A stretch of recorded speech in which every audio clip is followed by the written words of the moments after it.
What's up guys, Brandon here, and today I'm going to be talking about the new Halloween movie that we've all been waiting for. Halloween 2018, directed by David Gordon Green, and executive produced by Jamie Lee Curtis and the legendary John Carpenter. This has been in the works ever since Rob Zombie's travesty to life known as Halloween 2. So yeah, this is what we've been waiting for ever since 2009. A proper reboot, well, kind of reimagining of the original story.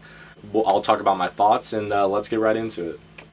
Okay, so let's get started. First of all, I just think that overall this story was probably as good as it was going to get, you know, especially after all these years. It's been 40 years since the original, after all, and you know, as a proper sequel to the original, I thought that they did the best job that they could.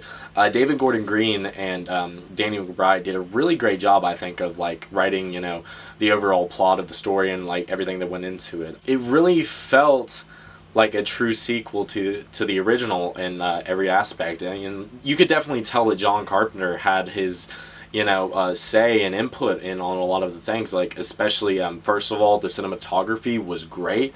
I was worried about that, and I like watch a lot of YouTubers that cover Halloween especially, and they were really worried about the lighting and whether or not it would be on par to the original. And I thought the lighting was absolutely great in this movie. I mean, it was just on point, and it really felt like, you know, it was taken straight out the 70s, especially the lights bouncing off of the Shape's mask. It just looked awesome, and you know, they did a lot of tributes to the original, and it was just absolutely great. I won't spoil any of them because just the shots in of themselves, you know, felt like a little added treat, especially for us that, you know, have actually watched the original and are going to see this.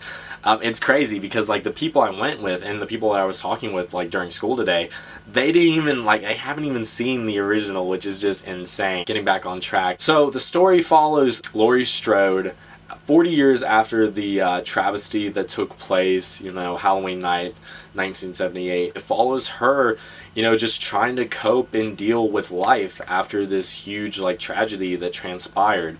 She's got a child now and now a granddaughter, and Michael being transferred to another penitentiary, like, actually gets out. So, obviously, you know, it's real bad. Yeah, just the way that they went about the story, I think I think it's better than H2O, definitely, overall, with the story. And H2O felt like a lot like Scream, as everyone knows, and it definitely felt like its own story. It feels kind of like, visually you can tell that it's the same as the original, but from a story standpoint and the way that it's executed, you can definitely tell that it's its own movie.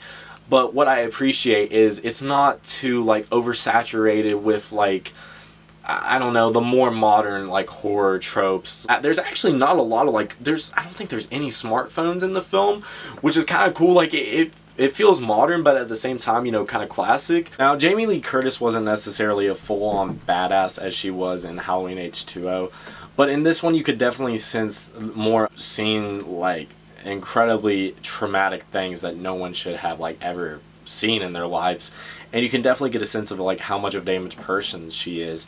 And, you know, you even get, like, an idea of, like, how she, you know, prepped, and, like, how she, you know, views this world, how she prepped it for her children. And it's just, like, really cool to see that dynamic with, like, her and, you know, her child and grandchild. It's, like, really cool. I thought all the performances from the teenagers, you know, the babysitters pretty much, like, to put it pretty frank, I mean, like, I thought they did, like, a really great job, and, you know, it really harnesses back to the original, and you could definitely see, you know, where David Gordon Green and Danny McBride come into play, because some characters are extremely funny, especially this, like, little black boy. He absolutely, like, steals the show, and at any scene he's in, like, he's great in that, and I just, like, think that's really cool, because, you know, it's a lot more humorful than, like, any of the other films, and, you know, like, some people can view that as a bad thing, but I don't think it completely like overhauls the overall like, you know, story. In a way it's kind of like that because it, you know, it's really a lot of comedy and it's kind of like much to soak in, but this, you can definitely feel the suspense overall. The suspense, oh my gosh, I think David Gordon Green did a really great job with setting it up, and just seeing Michael walking around, a tracking shot of Michael going into a house, you know, killing someone, man, it feels so right and feels so great, you know. It's like I'm, you know, flashback, you know, seeing Halloween 1978, and you know, I'm plopped into, you know, now and just watching it, it's just like, wow, this is our Michael Myers. It's nothing else. I mean, it's just, it's so awesome. It feels so true to the original. It's just I think that they should have done a few things differently, but I mean, overall that really doesn't take away from, you know, my overall enjoyment from it, man. It was so much fun. And just seeing like the little winks and nods to the original, like not to spoil anything, but there was a character hanging up on like some wall, and I forget the guy's name. I can't think it off the top of my head.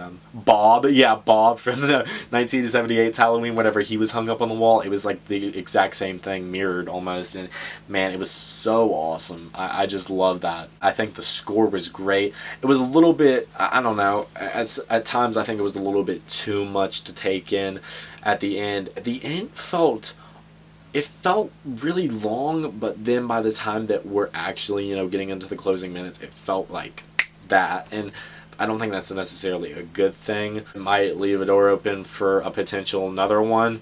I'm not sure, but I mean,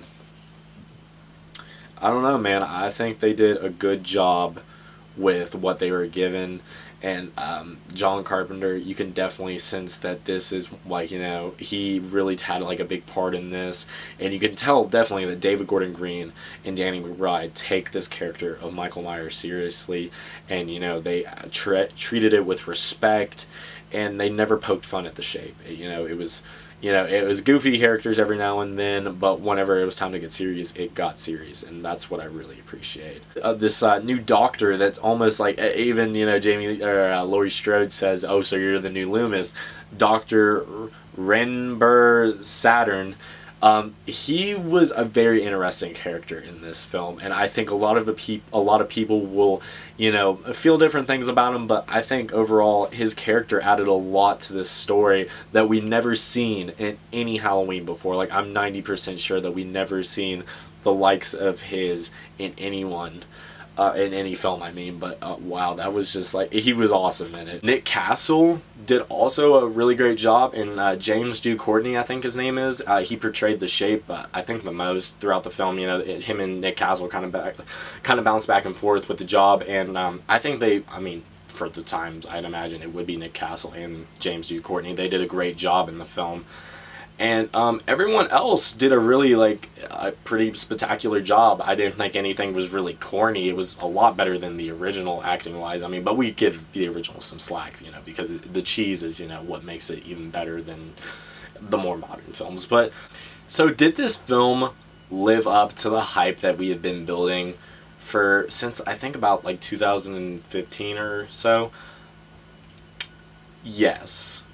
But was it perfectly executed? No. I don't think any film is necessarily perfectly executed, but what I can say is that this film had a great sense of suspense. Yes, there were multiple jump scares, which kind of takes out from, you know, the overall experience. It kind of sucks, but at the same time, I think they were pretty well deserved. Story was pretty much as good as it's going to get.